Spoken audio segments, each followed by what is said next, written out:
Chapter 4 Charles the Man. In accordance with the national custom, he took frequent exercise on horseback and in the chase, accomplishments in which scarcely any people in the world can equal. The Franks by Einhard.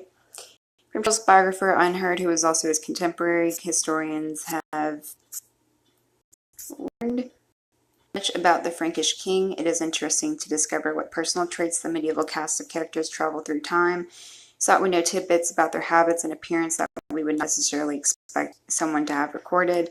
Charles, as a man, was said to be big and strong with large eyes, a long nose, fair hair, and a cheerful countenance. According to his biographer, he had a short, thick neck and a prominent belly. He dressed in the Frankish fashion with a linen shirt and breeches beneath a tunic with silk fringe, with a blue cloak on top of his attire. In the winter, he added a close-fitting coat made of otter or marten skins beneath the cloak. His sword with a gold or silver hilt and belt was always at his side. At state occasions and feast days, he carried a jeweled sword instead. Celebrations found him in embroidered garments with shoes decked out in precious stones and a cloak that had a golden buckle to fasten it, along with a decorative diadem of gold and jewels. His day-to-day routine, however, saw him garbed in much the same fashion as his subjects. When scientists in 1861 opened his tomb, they measured his bones and confirmed Einhard's account of his height. They estimated that Charles was approximately 6 feet 5 inches tall, much taller than most of the men of his time. He must have towered over the population like a giant, an asset for a man who was a giant in metaphorical ways as well. The historical account of Charles gives us a glimpse into his private life and personality. He enjoyed eating good food, but was critical of drunkenness. Fasting, he believed, did physical harm. When he aged, and his doctors told him that he needed to amend his diet and stop eating grilled meat and substitute stew in its place, he was no happier than any modern man who was given dieting advice by strict physicians. A meal at Charlemagne's court included meat, his favorite dish, which was one of the 5 courses served. He relished it cooked on the spit after his huntsman brought it back to the palace.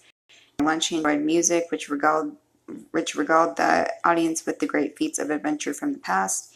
He also enjoyed listening to readings while he ate. His particular favorite was St. Augustine's City of God. He was not given to frequent feasts, although he celebrated the more important religious holidays as well as 4 of his weddings when great numbers of guests would share in the meal. His hobbies, if they could be described as such given the fact that the concept of leisure time as we know it was not a medieval practice, included riding, hunting, swimming, and bathing with his family and friends in Aiken's natural hot springs. His inability to sleep meant that he would rise from his bed as many as 4 or 5 times during the night. When he was weary from lack of sleep, he would remain in his bedchamber for days. If a situation arose which required royal attention, he would summon those who were involved to come to his bedchamber, where he would address the matter. During the summer, he was prone to napping. After eating his midday meal, which he would finish off with fruit and the draining of a single cup, he would undress and rest for several hours. It would be tempting but wrong to assume that because Charles was a pillar of the church and a leader in the community that he was also a model husband. He had followed his mother's advice to put aside his wife Himiltrud, who had given him a son named Pepin shortly before she was discarded for Desiderata, the daughter of Lombardy's king Desiderius. However, not everyone is convinced that Himiltrud was Charles' legal wife. There was a marital bond among the Germanic tribes that was known as Friedeli, which was not recognized by the church and was easy to undo.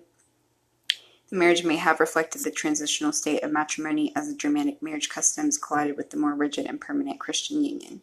However, Charles was not destined to stay wedded to Desiderata and divorced her as well, giving rise, according to Einhard, to the only time when Charles and his mother were at odds, having divorced his first 2 spouses, the latter for what might be viewed in the light of in-law issues with his wife's territorial Lombard father. Charles married Hildegard, a Swabian who also referred to as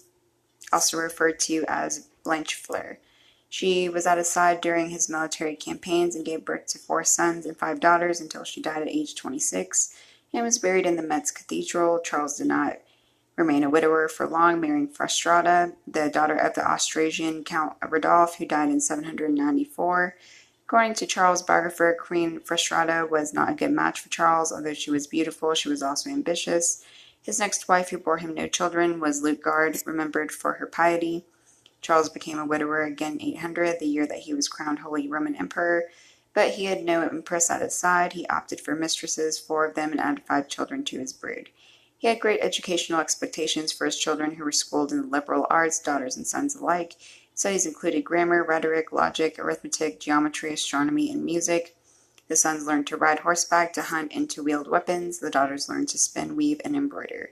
What is also remarkable about Charles, particularly during that era, is the genuine affection that he had for his children.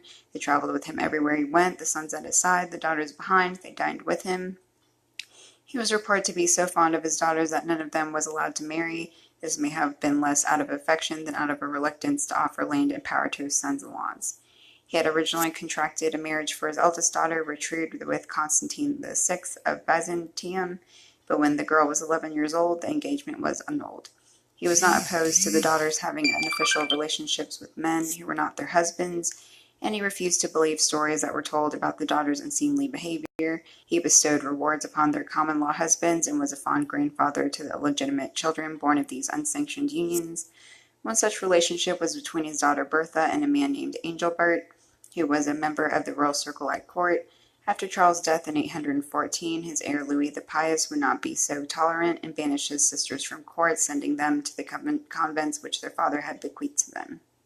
Charles trained his sons to follow in his footsteps, appointing them to positions in his kingdom where they would have authority over their subjects. In 781, he had the Pope crown his two youngest sons. Charlemagne was made the king of Italy and renamed Pepin. Louis became the king of Aquitaine. They had regents who had some authority over the districts, and his sons were to be raised according to the customs of the kingdoms which they ruled. Charles never relinquished control of any part of his kingdom, but he wanted his heirs to become familiar with the kingship process, as it was his intention that they would rule when he was gone. As the sons became of age, they joined their father in his military endeavors and keeping the peace of the kingdom against rebellious subjects.